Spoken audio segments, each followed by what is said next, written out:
Thank you, Ali. Salam alaikum. It's a pleasure to be virtually with you today. I wish I would be in the kingdom with you, but I'm in cold Switzerland. Still, thanks to the technology, we can share some moments together. So today I'll be dealing with the question is how to secure business failure. And I guess by now you understood that the idea is to avoid it. So we'll be talking mostly about governance, and this is the program of the coming 40 minutes, or about 40 minutes. We will look at governance, we will see what exists and what doesn't. We will look at the main governance elements. Of course, the KPIs are critical, and then hopefully you'll have some questions, and I'll be very happy to be able to answer them. So let's start and see maybe the question, how to secure business failure. And yes, there is an answer, a very straightforward one. Is by having the stakeholders going in different directions. I have seen a number of failures, like you probably have as well. In any of them, the governance was not properly in place.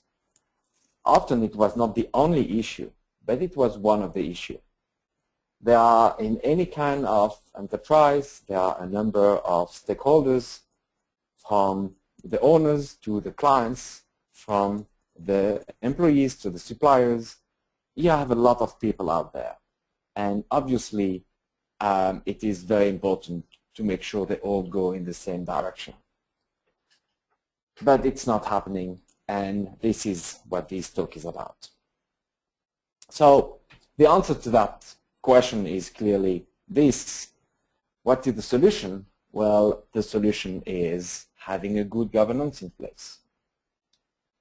So that sounds very nice, as it is said like that, but obviously it's a bit short as an answer. So let's maybe have a look at what it means in practice.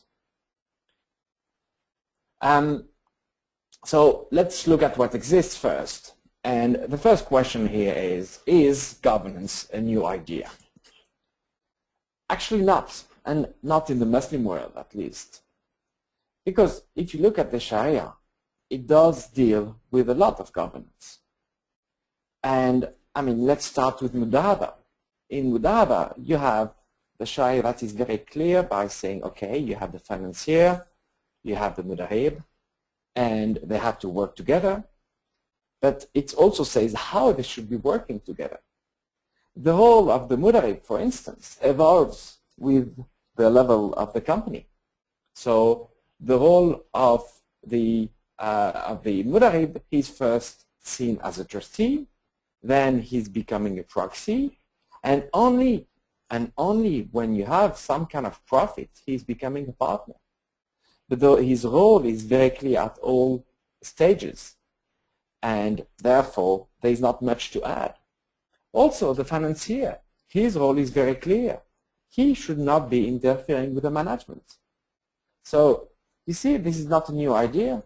It's an idea that exists for 1,500 years, and that works well. You know that probably better than I do, because you see that in the kingdom and around. So the idea of having governance in place is not really new. Another thing that exists in the Sharia is the concept of Gahar, is the concept of saying we don't want uncertainty, we don't want ambiguity, which is pretty much one of the foundations of a good governance.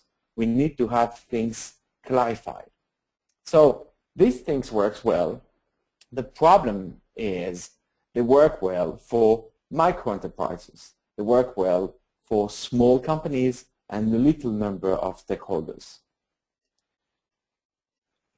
1,500 years ago, that was perfect. It was pretty much covering everything. Now, in the 21st century, we might need some more rules when it comes to larger companies. I mean, obviously, if you look at Aramco, if you look at Bahri, if you look at Sabic and other large Saudi companies, it's not enough. We need to go further. We need to develop further. We need to clarify more elements.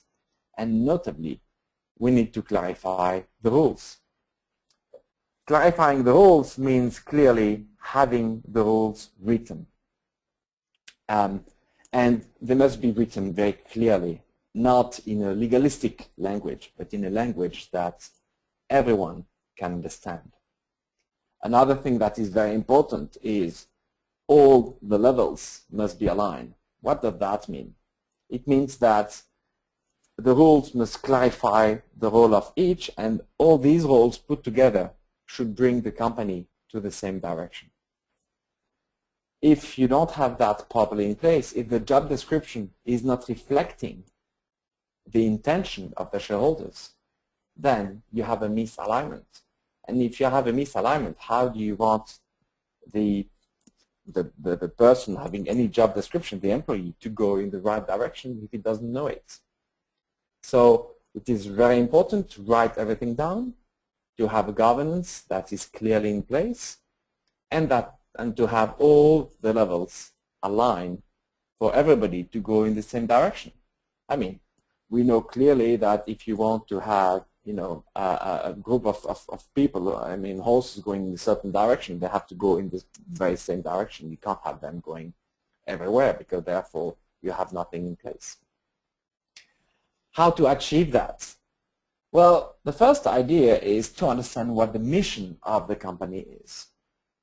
And the mission is something that is often, I mean, it's a term that is almost misused because you see the mission of a company, which is pretty much a mission statement, and which is often written, like a promotional message. But the problem is it has to go much beyond that point. The first part of the mission is to understand what we're doing in a company. This is very straightforward. If you're a computer company and you're manufacturing mainframes, very simple, you're manufacturing mainframes. If you are in a restaurant, you're cooking food for the people. If you are, I mean, whatever is your business, the what is extremely simple. The second question is the how. And how is very straightforward, it's very practical, it's how you will deliver your goods or your services. You want your bank and you want to deliver it mostly by e-banking, by electronic means. Fine, it's very simple. Is it really motivating for the employees? I'm not sure. I'm not sure it's motivating to say, yeah, I'm working in a computer company or I'm manufacturing mainframes. What is really motivating is to understand why we're doing that. And some companies are extremely good in delivering that message. If you compare, and let's look at Apple, for instance, and the Apple products that pretty much are very successful in the market these days. Why? Because people at Apple knows why they're doing it. They're doing a product to serve a purpose. The purpose is to make our lives easier. So they really answered that question, why, which is a very good image, I mean a very good sign of leadership, by the way. But the mission must be extremely clear and it must be engaging. Everybody in the company should know why they're doing their part of the work and why it is good to do it. So the mission is, goes beyond just a marketing message. It really must be extremely clear at all levels. Now, if the mission is properly established and everybody knows what they do, this is fine. Now, we have cases where you can have all the nice missions. It's not really working. And of course, this is the case of Freud. I mean, Madoff had a very nice message, and on as well. Obviously, we know where it leads us. And obviously, this is something that is difficult to plan. This is risk management, so it's not exactly the purpose of this talk. The purpose of this talk is really to understand what can be avoided and how to have a good governance. So let's look at a couple of cases here. The first case is one of the oldest British bank that was called Barings Brothers. And that bank, very prestigious, very old, collapsed. Why did it collapse? Because of one person, one trader in Asia, who ran so much risk that the company could not pay what they had to pay, and it went under. How was it possible? Well, simply because a very basic rule of governance, at least in banking, which is separating the roles, was not applied. Mr. Leeson was in the same time a trader, but he was also the one in charge of clearing the trades, of doing the back office. So he had his hands, he could control the whole chain. And we knew, because we had other scandals in the past, we know that it's not possible. You must have a separation. We had a very famous case, even in Switzerland, in Credit Suisse, we're talking about the early 80s, if I'm not wrong, where they had a huge problem simply because these two roles were not separated. The same persons could control both trading and back office. It cannot work. It's purely a question of governance. If I go to another case, this is the Polypec case. Polypec was a small company, small British company active in textile. And this company was taken over by the gentleman in the name of Mr. Asil Nadir. And he took it over, and he really performed a quite aggressive strategy, acquiring a lot of other companies. And he even went to a huge diversification. And he bought, electronic companies. Some of you might remember of a company called Sensory, which is, a name we don't know anymore. And he turned his company into a very large group listed on the London Stock Exchange, employing about 17,000 employees. And it was very nice. The only problem is no one at the board questioned his act until it was too late. So actually, Mr. Nadir could probably take some money out of the company. At least he was found guilty of that. But beyond that, he could, go wild in his accusation. And at some stage, what had to happen happened. The company went bankrupted with a huge loss in the back. Mr. Nadir fled to Cyprus, to the Turkish part of Cyprus. And after a while, he decided to come back to the UK to face his trial, and he is now serving a 10 years jail time. But the element here is not the fraud. The element is simply that the board was not doing its job. And the board must manage. So we need the governance, otherwise we have that kind of problems happening. So maybe we should go now through the main governance elements. What are we talking about in practice? We know we need it. We know that if we don't have a governance, that can lead to a disaster. So the question is really, what do we need in that governance? The first element we have to deal with is the conflict of interest.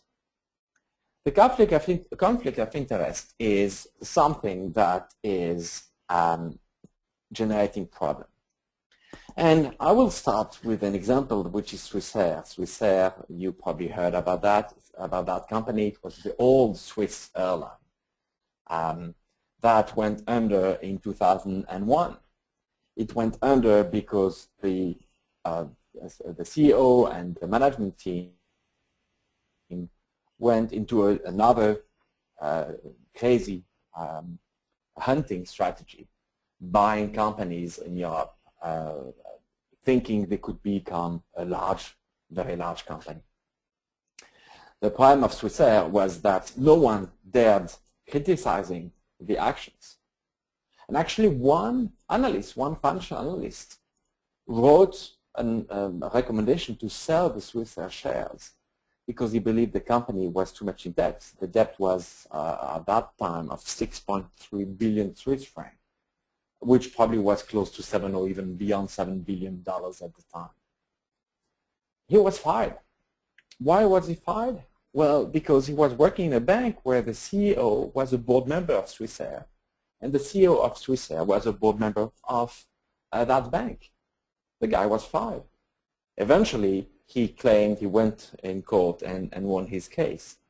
The problem here is a kind of mix of elements. We will come and discuss about, I will discuss about the board in a minute, but basically that was a clear case of conflict of interest where the analyst could not say what was his truth and what happened to be the closest thing to the truth later on.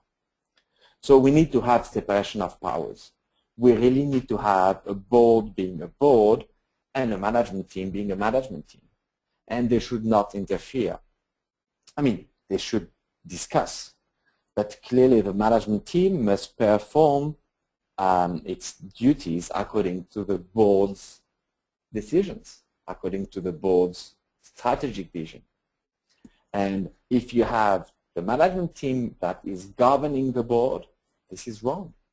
We are here in a really difficult situation because people do not have the role they should have. But even we also have to check whether the shareholders have the same agendas. We have some cases where a shareholder of a company was a shareholder not for the idea of making money with that company, but maybe for the idea of disrupting that company to put another one he has a stake in at an advantage. So that is also clearly something to be analyzed. The rules these days are going in that direction. The rules these days are really saying the shareholders must be more transparent. The board must be transparent. The shareholders would like to know who are the main shareholders and so forth and so on. But still, we have that primary conflict of interest that must be dealt with. So whose job is it? Well, the board is, before the shareholders, clearly the ultimate power. Few basic rules here. The first rule is the CEO is not the chairman, should not be the chairman of the board. And we have a number of cases where we see that these two persons are exactly the same. And this is clearly not a good governance because their vision should be totally different.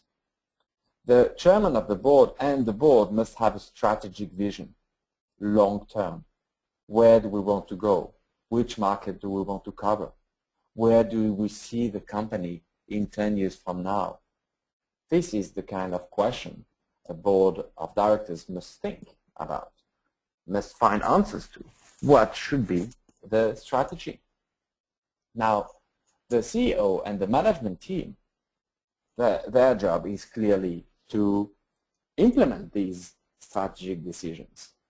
So you see clearly that the board is a long-term body to think on the long term, while the management team is applying on a day-to-day basis. So these two should not be the same. And you have a number of large companies where it is the case.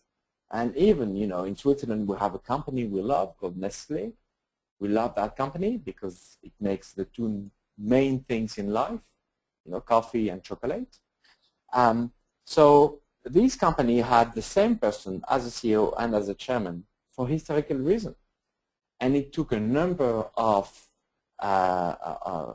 shareholders to complain about it for finally having a situation we really want to have now, where the chairman is one person and the CEO is another one.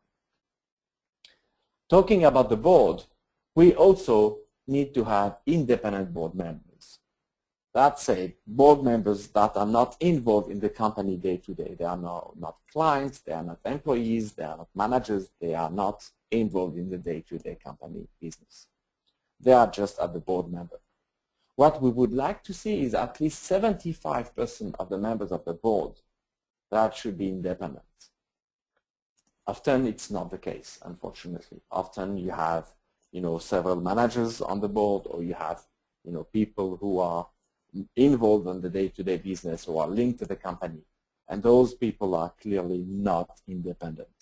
So 75% of the members should be independent on the board to have that detachment, to be able to see with a fresh eye, with no personal interest, what is the state of the company, is the company doing well or not, and how to lead the way for its development. Another thing that is extremely important at the board level is it has to be capacity-based. A board is not a bunch of friends. It's not a networking tool. So the idea to say, well, I'd like to have that person on the board because he's prestigious or because he's my oldest friend, this is really bad because it's not what we need. What we need to have on a board is people according to the capabilities. On a board, you might need to have, we will see the committees in a minute, but you might have, you need to have, for instance, an audit committee. So you need to have at least one person on the board understanding the accounting, being able to lead that audit committee. You might need to have strategic people on a certain field or on a certain country because you want to develop yourself in that country. So clearly the board must be built according to the needs. So looking for a board member should be really trying to understand who is on the board now, what capabilities do we have, what capabilities do we need. Let's acquire that capability by hiring a new board member. Again, in practice, unfortunately, it is not happening as often as we would like to. A board also should be made of committees. Committees are a small portion of the board. So for instance, if you have 10 people on the board, you might have 3 in the remuneration committee, 3 in the nominating, and so forth and so on. I have put on the slide here the 3 main committees, but of course, depending on the kind of business the company is in, you can have more committees. Remuneration, nominating, and audit. So the audit committee is clearly the one that is working with the external auditors to make sure that the numbers works. It's straightforward. The nominating committee is typically the committee doing what I just mentioned, i.e., what capacity do we need?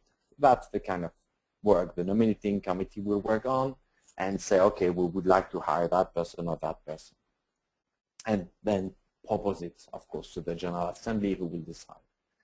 The Remuneration Committee is also very important, especially now where, notably in Europe, there are a lot of discussions around these remunerations. And at the board, you must have people capable of fixing the remuneration at a level where you do attract the talents, but it remains acceptable for the shareholders. And we have elements in Switzerland, for instance, we have a law coming into force next year where there is a compulsory vote by the General Assembly to accept or not the remunerations, which will definitely create some difficulties in practice because you might want to hire in February a new CEO because the previous one just left, and you will fix a remuneration, but you won't know before the General Assembly whether that remuneration is acceptable or not. So a bit of an issue, but again, this is the situation we have now in Switzerland. Other European countries would like to follow. I'm not sure this is the best thing, but I'm sure that the General Assembly must have information, must be able to say, you should be careful on this, or you should pay more or less, and so forth and so on. Now, I'm talking here about large companies. We have some smaller kind of structures, typically family businesses. And the family businesses governance is often relatively easy. Clearly, if you have a fully owned company by a family, notably in the Middle East, you have a patriarch. So the governance is very simple. the patriarch decides. Very simple. Sometimes, though, the patriarch will sit with some family members and they will form some kind of board, or they will create a structure where they can sit together. But again, as long as there is no external shareholders, it's a family business. It's very straightforward. As soon, however, there are external shareholders, that can't be anymore that easiness. Or you need, again, to have written governance, and you need to make sure any conflict of interest is avoided. So again, for family businesses, very easy as long all the shares are within the family and the power is within the hands of the patriarch or a small number of persons. Otherwise, you need to have governance in place, written and everything. So at the end of the day, we work with an idea that everybody in a company should work for the shareholders' interest. That is very important, and the shareholders must be the ultimate power. They must be the one deciding, being the, the final decision. The reality, unfortunately, is somewhat different. Somewhat different simply because of the way the board, the shareholders are organized. Let me take two different examples. If you have a company with 4 shareholders, it's relatively simple because they will speak together and make decisions, although there might be some internal conflict, but basically at the end of the day, they can make decisions. If you talk about a very large company with a lot of shareholders, that is much more difficult. Back to our friends of Nestle, the biggest shareholder has 3% of the shares. No one can have more because this is the bylaws of the company. Obviously, very difficult to have a one vision of the shareholders.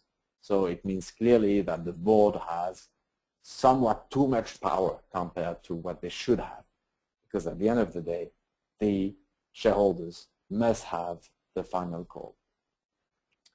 I mentioned the Swiss case just a minute ago, so clearly this is the trend. The trend is to find ways where the shareholders will be in a real position, having a real power of decision. Now, one way of putting this into application is clearly a way of incentive scheme. How to incentivize the people? We need to have, obviously, a stick and a carrot, and here, obviously, we're talking about the carrot. We're talking about making people, happy with the remuneration. So, how to work this out? Can we make a one fits for all solution? It's probably difficult. I guess that in an incentive scheme, you should have 3 levels. The first level is clearly the salary. The salary should cover the existence of the person. It should not cover the brand new car. It should not cover the holidays in the Maldives or elsewhere. But it should make the life of the person comfortable enough for him to have a decent life. Now, if that person wants to have more than that, that person has to work hard. And this is where the bonus is coming into the picture. The bonus is there to pay for that new car or to pay for that nice holidays with the family. However, the bonus is not here to make the person rich. And I'll come to that in a minute. Just on the bonus, there is always the discussion whether it should be mathematical or discretionary. So mathematical is to say you have to sell and you will get a percentage of the sales. Discretionary means, well, I'll see at the end of the year what I'll give you. I believe that you can't be fully discretionary because you will always frustrate the manager. He will always be frustrated because he will always think he should get more. And you can't be totally mathematical because if you're totally mathematical, you lack of discussion power, and discussion power is clearly a management tool. Having the best salesman, but someone who is behaving very badly with other people is not acceptable. So if you have, say, 2/3 mathematical to reflect what the person is doing, if that person is a money generator, and 1/3 discretionary is a good balance. That 1/3 discretionary is there, to help the manager saying, well, you know what, this year you could not work as hard as expected because you trained a new person on the team, but I want to reward for that. Or on the opposite, you worked very well, very hard, fine, but you didn't help anyone, and your behavior is not the one we would like to have in that group, so you will get less money. So the discussion is very important. Again, the bonus is there to pay for the holidays in the Maldives or to pay for the new car, but not to make the person rich. To make the person rich comes the incentive. And the incentive is typically a share plan. Now, why that incentive is not a bonus? Because that incentive should be ideally blocked for 2 or 3 years, or 4, depending. In other words, the manager will get shares of the company or options, depending on where you are and what is the most appropriate. And if he's leaving the company, he will lose what he's spending. So let's say he's getting 100 at the end of the year, but the 100 will come in 3 years because this is the plan. Well, if he's living between now and 3 years, he will not get any of these shares. Now, of course, if he's staying over 3 years and more, he will get these shares. And that will make him rich if the company is performing well. So you have really an incentive scheme with 3 different items: a fixed item, day-to-day life of your managers, the bonus, giving him an incentive for his good work on a certain year, and because you want him to have a long-term vision, an incentive that will first encourage him to stay with you if he's good, and second, that will encourage him to have a long-term vision, which we know is the best thing to do in any company. We need to think long-term. So it's fine to reward the people, and now to know how to reward the people, clearly we need to have some KPIs. We need to measure the performance. So key performance indicators is clearly how to work with the stick and the carrots. It's also to put everybody in the same direction. The KPIs must reflect the mission of the company. It must, of course, be reflected in the job description. And they have to be aligned. In other words, if you look at all the KPIs, they must all bring the company in the same direction. It seems very easy when you just see it on a slide, but the reality is not that easy. And I have a case in the kingdom lately where the company had exactly a problem saying, we don't understand, it's not working.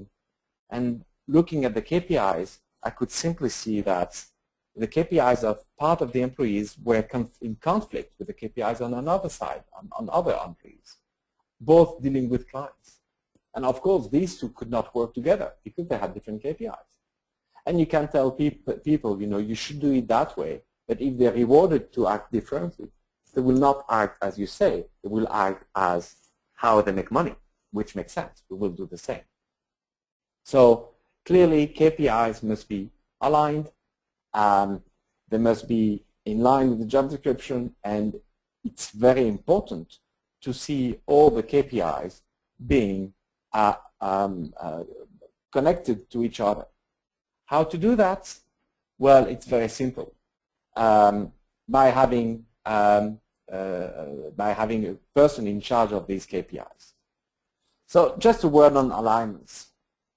These are the KPIs, and you see you have the managers and the subordinates, so that's the idea of the alignments. Okay, it has to go all in the same direction, and of course it has to take into consideration the colleagues and the clients.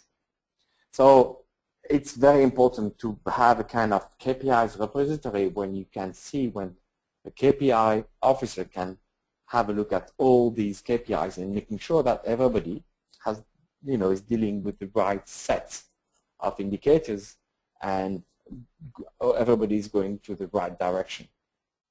So the KPIs is clearly aligning from, at the end, the shareholders to the T-boy, they all must go to the same direction. And of course, they have to be done in respect of the clients and in respect of the colleagues. So it's very important to have an overall vision on everyone. What is the challenge here? Obviously, the challenge is in large company to have that in practice, to put that in practice, to make sure that you know, everybody has good KPIs. Small companies, of course, the owner will decide, so it's pretty straightforward. But in large companies, it's different. It's even more complicated because you need some delegation. You need to give power to your managers. And with that delegation of power, you have some latitude. So again, extremely important to be able to deal with that and to manage that. To make things even more complicated, you can have groups with several companies in that group. I'm not talking here about a conglomerate, having companies in totally different domains not supposed to work together. I'm talking about a group having companies working together and depending on each other. And clearly in these groups, you need to have these alignment in place. How to do it? It's very straightforward. You do it having a chief KPI officer. The chief KPI officer can be the HR manager, it can be, but someone must have a vision on all the KPIs in the group and being able to check whether they're all working well together. It's not someone having decision power, because therefore he will have more power than the CEO, which of course is not making sense. But it's someone having an audit power. So it's someone saying, okay, fine, my report to the board or to the CEO, these are the KPIs in place, and I believe there is a problem here, there, and you should, you might have to consider solving that issue because we are currently stuck. So a chief KPI officer should exist everywhere. Again, maybe not a title on the business card, but someone in the company dealing directly with the general management and in charge, having access to all the KPIs and being in charge of validating they're all working well together and bringing the company to the same direction. So let's summarize a little bit what we discussed today, and then I'll be very happy to answer any question you might have. First thing, it's very important to have all the stakeholders going in the same direction. All the stakeholders, it's not shareholders, the stakeholders is anyone involved in that company. The second element is avoiding uncertainty. Again, it's something that in the Muslim world is very clear because this is avoiding Gharar, actually. But it's very important. And how you do that? You put things in writing. And again, we know that it's how it's supposed to be in the Sharia, but it should be the same elsewhere. Everything should be put in writing. You should have an inspiring mission statement. And again, it's not inspiring in the sense of marketing, it's inspiring in the sense of making sure everybody within the company is believing in what they're doing, because this will help them performing much, much better. You have to have good governance rules. We mentioned some of them. Of course, the real world is a bit more complicated, but within the time allocated, we just looked at the main principles. And of course, the incentive schemes must reflect the governance rules. People will never go by the governance if the incentive is going elsewhere. They will always go by the incentive because at the end of the day, the working is often to make money. And finally, KPIs must be coherent. You must have all the KPIs in place and making sure that there is no conflict within KPIs to make sure everybody works in the same direction. So I'm very happy to hear any question or to read them. That's exactly 40 minutes I'm talking, so I guess this is pretty much Swiss timing. And hopefully you have some questions, and I'll be very happy to listen to them. Well, thank you very much, Francois, for a very interesting presentation. Folks, now we are open for Q&A. You could either post your questions in the question box. I'll be happy to read them over on your behalf, or you could equally raise your hand and I will unmute you to speak directly with Francois. I see there are already questions in the question box, so let me go straight and start reading it. There's an interesting question, one about the mission. In establishing a mission for organizations, is it crucial to involve the how part in our mission? As the companies evolve, they also grow, and this could change the strategy of how they used to work and how they should work and how should they adapt to rapid forces of change. I think that the main element in the, oops, sorry, it's not what I wanted to do. I think the main element is the why. What I wanted to show you with those circles is the fact that often you see what, sometimes you see how, but you rarely see why. And why is really critical. So I don't think how is what motivates the people. How can be very important if you believe you should be the best, e-commerce company or whatever. But I think it's really the why that counts the most, because this is what motivates people. In anything we do, we want to know why we do them. If you go into a restaurant, you go into a restaurant mostly because you're hungry. That's why you go into a restaurant. Then the rest is important as well, but it's somewhat less important. What is important is you're hungry, you want to be fed. That's why. So I think the why is the critical part. If you don't cover exactly the how and the what, it's somewhat less important. Although you will see that performing that exercise, focusing on the why, which is the right thing to do, you will see that automatically, interestingly, the how and the what will follow, because it's just making sense. But again, the focus, I think, should be put on the why. Is that answering the question properly? Yeah, I guess you've given a detailed answer. So there's another question. What challenges normally do organizations encounter while implementing conflict of interest policy for board members? That's a very interesting question. Often people don't like to disclose things, and you might have even people having their own personal agenda. So it's really a matter of culture. It's really a matter of saying to the board, guys, we're supposed to work together. So we really need to know who are our colleagues, our partners, and how can we work properly together, and what is the interest of each. I sat on a number of boards, and if someone has its own agenda or is not disclosing something, you feel at some stage there is something wrong, and you feel it. You don't know exactly why. So the best thing to do is really, in my view, is there must be some offsites for the board from time to time, and to be able to have formal and less formal discussions, and to make sure that everybody is keen to share, because at the end, this is what it is about. You want just people to be keen to share, to feel comfortable with the idea of sharing.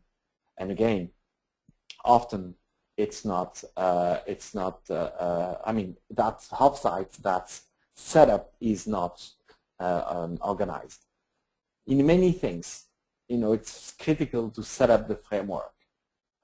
So when you want to have people working together, and on a board, people are working together, it is very important to set up the framework, and to do that at the board level, an offsite is clearly the best solution. Preferably with a facilitator, to be able, for them to know each other a bit better, and to be able to know who is the other one and why is here. Again, back to the why. Why is he on that board? It is just about the money, or it is because of the personal interest or whatever. So it has to do with really setting up the frame at the beginning, preferably on an offsite. Well, thank you very much. I believe we have a supplementary to a similar question. What is the best approach ensuring that board members follow the rules to the letter of policies which are put in place for none but them, and they are not above the law? Okay. First is to have the rules in writing. And you have existing rules for very large boards where you have really rules. And those rules exist, they are written, and people know that this is the rule they should follow. And a rule is an important thing.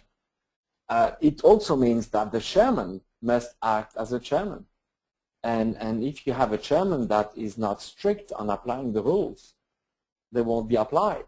I mean, with all due respect, if you take a group of children at school, if the teacher is not telling them, you know, you should be sit during the class, you should not speak to your colleagues, and so forth and so on, they will do it. So it is just a matter of having a chairman saying, guys, okay, we can chit-chat before, but once the official part starts, we have to discuss on what is the agenda. You all got the agenda, and there's really a process. And I know that sometimes following a process is a bit difficult, but at the end of the day, the best way to achieve something at a board level, especially large boards, is by following the process. And the process is having an agenda in place and following the points of the agenda, one after the other. And if they want to bring something new, that goes at the end under miscellaneous. Otherwise, you are never getting to the end of the agenda. And if you don't get to the end of the agenda, you can miss a very important decision. Is that making sense? We've got some few interesting questions more. In your experience, what are the most common conflict of interest arise among the family business board members? Power. They want to have the power. So it's often, within a family, it's often a power game. So it's not really a conflict of interest. It's simply that, but it's a principal agent problem. So they want to, the main focus is for them to gain more power, more than for the family to perform better. I'd like to extend that point to an interesting studies. I read a few months ago. Technically, in the kingdom, there is a real, the eldest son who is taking over the family business. And in the past, it was very clear. So the power game was going to a lesser extent. What is happening now is families are reconsidering the basic rule by saying, okay, who is the best fit to take over the family business? And sometimes the answer is not the eldest son. In most of the families I have seen, the eldest son is happy not to take over. But it means that you have a kind of race of who will take over and who will, gain the game. So within a family, again, it's mostly a question of power, unfortunately. But that's the reality of humankind, I'm afraid. Another short one, but interesting one. What is the best practice to dissolve a board? Well, actually, the shareholders have the power, so it's a shareholder's decision, I guess. You can't dissolve, the shareholders are deciding on who will be on the board, so only the shareholders can decide to dissolve it. So there is no best practice here, it's the shareholder's decision. And then how to apply it depends on the law of each country.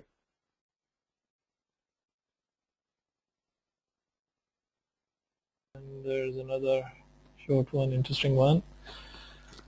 What would you advise if there's a conflict between a chairman and a CEO? how should it be resolved if both are not giving up on their views and egos? Well, first the CEO should keep in mind that his boss is the chairman, and I guess someone must facilitate. Someone must facilitate and put them together and see if the situation can be solved. If it is not, then one must leave, and often it will be the CEO. I mean, it's very similar to a football team. If you have, the key player who is fighting against the trainer, if they can't solve it, one will leave, and often it is the key player. There are exceptions, though, like Real Madrid last year, where actually the trainer left and the key player, the captain of the team, remained in Madrid. But in general, it's the chairman who will stay and the CEO who will have to find another job. Okay, and we have one last question. You mentioned the role of the board needs to be clearly defined. So who is responsible for defining these roles and further building a consensus upon to get it signed off? Well, it's basically the nominating committee is hiring the people, so they should be hiring the people, the board members, according to their capabilities. So here there is a mix of two things. One thing is the law, what is the board responsibility in front of the law, and secondly is who does what at the board level. And clearly this is a board decision itself, but if the nominating committee did its job properly, then what will happen is people will fit their role and they will work well together. So it's basically a board decision. There are situations where the board will ask a facilitator to help, but normally the board should be able to do it per se. But it really depends on the situation. There are cases where I acted as facilitator for boards, and where they just wanted to make sure an external eye could help them going together. So there were no fight on that board. It's simply that they wanted to validate they were working together properly. Okay, well, that really brings us towards the end of the webinar. I would like to thank you, Mr. Francois Aubert, for your time and for giving us a very interesting and intriguing presentation, I must say. Any concluding remarks that you would like to give before we dismiss out? No, that was a real pleasure to speak to you guys. You have here some takeaways, and I'll be happy to hear from you either on LinkedIn or anywhere else. And I wish you a very nice evening, enjoying your beautiful country. Thank you very much once again for this presentation and for conducting this live webinar. Indeed, we had some interesting questions. And folk, all of you who participated, thank you very much, and for posing your questions and making it an interactive experience for all of us. We are recording this webinar, which will be uploaded on Mile Community, which is community.mile.org. You will be able to watch the recorded version and equally download the soft copy of the presentation given by Mr. Francois Aubert. So please stay tuned to Mile Community. Once again, thank you very much, Francois, and thank you very much all of you.